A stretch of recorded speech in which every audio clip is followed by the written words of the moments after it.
Welcome back. Hi, I'm Warren Brand, and yes, I'm still working on relaying the trackbed in this section of my garden railway.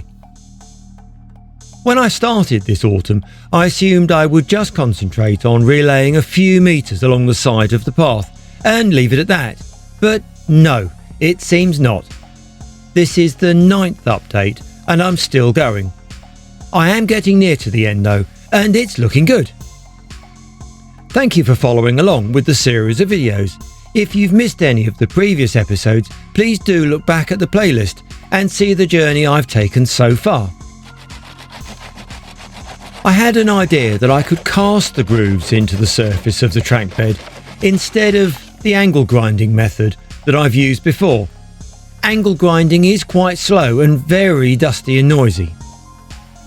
I didn't have any wood strips of the right size, so I've used strips of hardboard like this, taped together to form the shape of the groove that I want in the concrete. I've included little blocks of wood where the cable ducts surface at the trackbed. Once the blocks and strips are removed, I'll put thin covers over the holes where the cables will come out. These strips will form 10mm by 9mm grooves.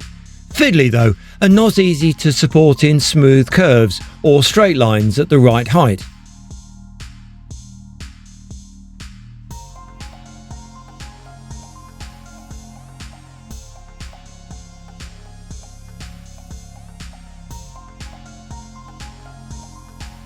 The cable line I've chosen is along the right hand side of the track, just at the end of the sleepers, when looking in the running direction. I've not done it this way before. It's an easy job, but probably takes just as long as the angle grinding method. I'll see if it works out easier overall later.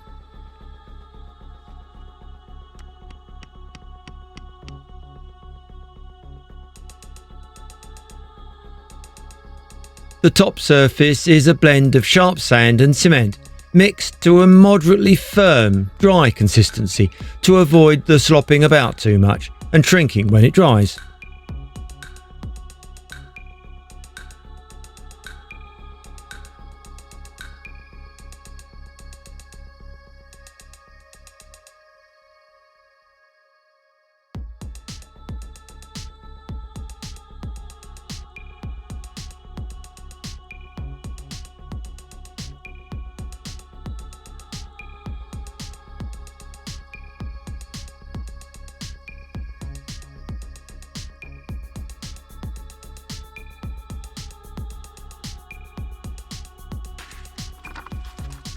At this time of year, the days are short and I was running out of time again today. More to do tomorrow.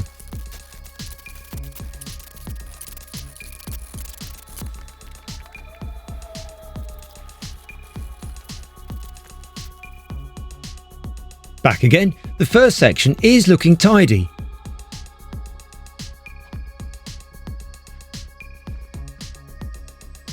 I set to work clearing more track, ready for pushing on, working along the line.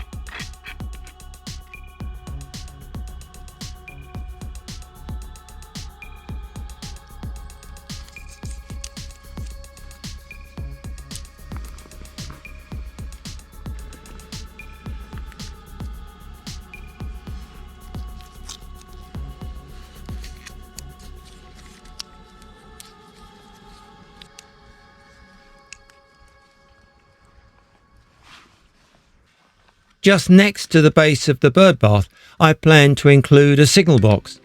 For the wires to feed the internal lighting, I need to include a cable duct. A 22mm flexi pipe will serve nicely.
Further along, next to the cable junction point in the ground, I need to include a cable link to the trackbed. Quite a few track level cables will surface here from the main control cables below ground. All I usually do is bury a 55mm flexi pipe across under the trackbed. This takes a bit of fiddling with, but it makes it easier to run the control cables later on and keep them out of view.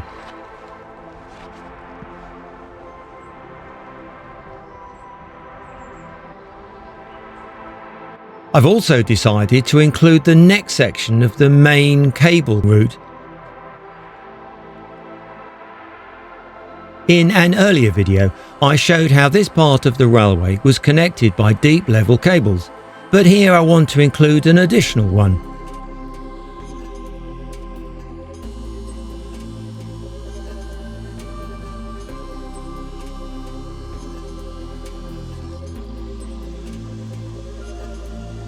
The line of the pipe will mostly follow the trackbed, so I had to cut out that section for the time being. I enlisted the help of my son.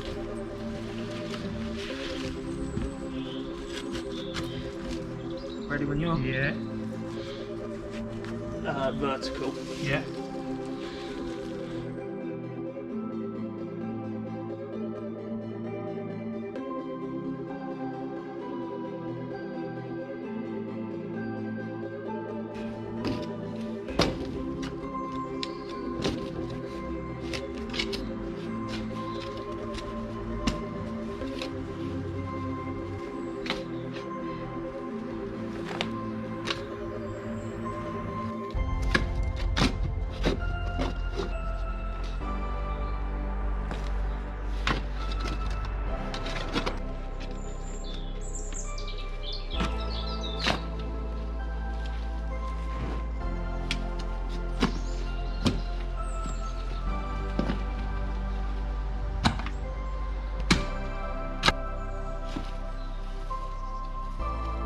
At the other end, tucked in the shrubbery next to the fence, I'll be including another junction pipe vertically in the ground.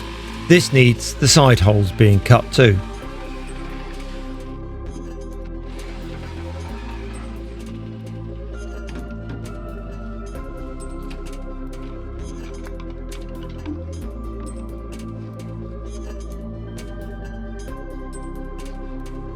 I dug the trench easily enough and laid the 110mm pipe in and backfilled the trench as the light faded on another day in the garden.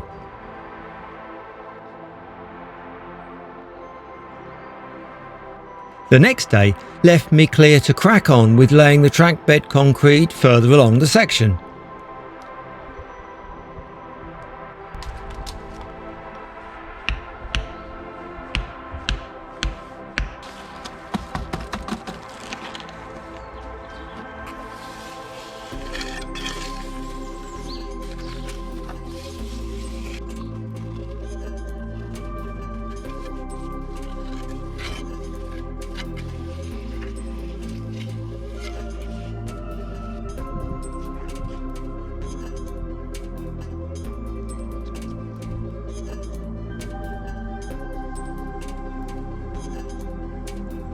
Back over to the other side of the bridge, I wanted to finish off the abutment construction to match the one I did a few weeks back.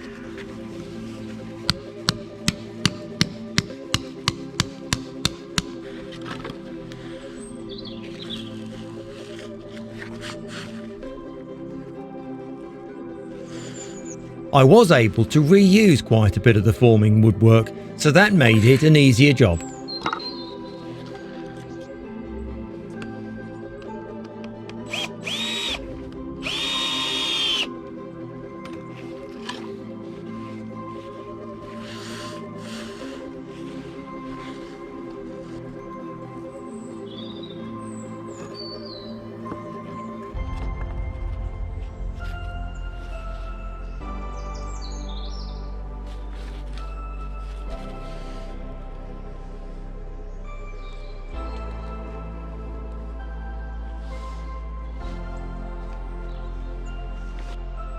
The top line of the trackbed is quite low here, so I only needed to include a little of the stone block effect on the upper sections.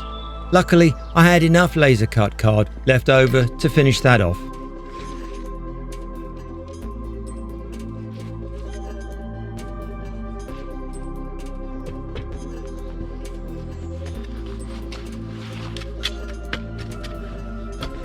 Side shuttering helps keep the embankment tidy, and on the border side I just reused old bits of wood as I've done before. And the strips of ply are easily clamped to the steelwork on the grass side.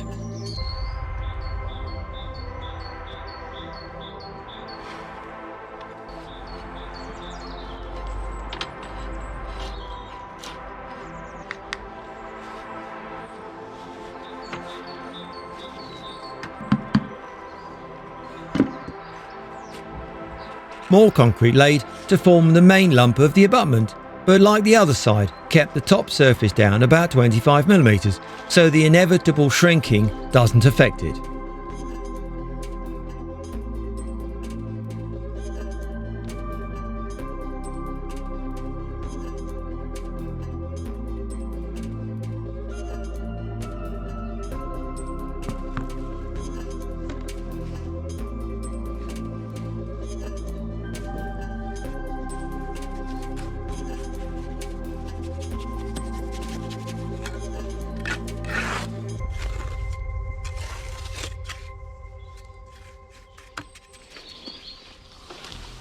Skipping on to the next day, I finished off the trackbed surface towards the fence, so that section is all done now.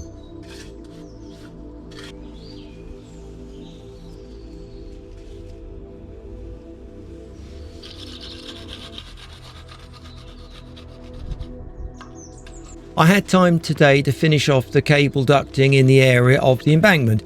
This needed the inclusion of some more flexi tubes in the ground, under the trackbed. Years ago, when I first laid out the track work here, I found that my usual round vertical junction pipes didn't fit here between the tracks. Instead, for the junction point, I formed a hollow space in the ground with a rectangular opening at the surface. I might put a signal box building here to stand at the track junction.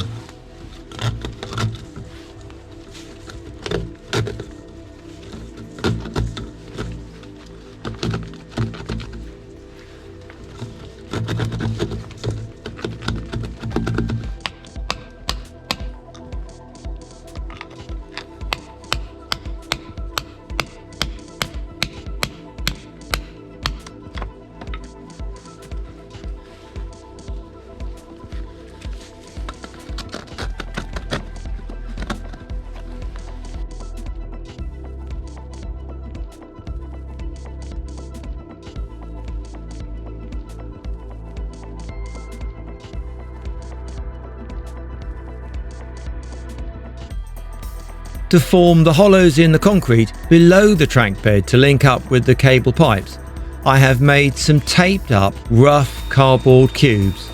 These will easily come out once the concrete is set.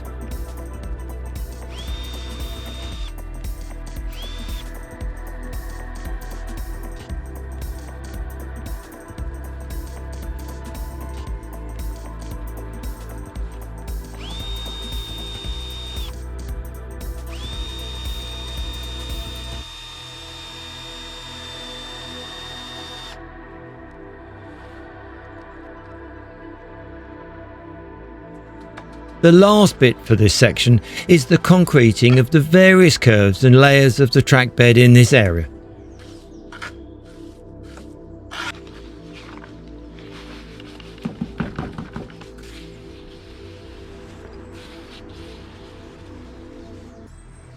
The steelwork sets out all the edges of the trackbed, so a couple of concrete mixes later, the whole area was looking good. I would like to construct the bridge next, so I've ordered some more steel. I might manage to do that in time for the next video update. If you saw my winter plans video, you'll know that I have several other garden railway development projects lined up for this winter. Please add any questions or comments in the space below. Thanks for watching and bye for now.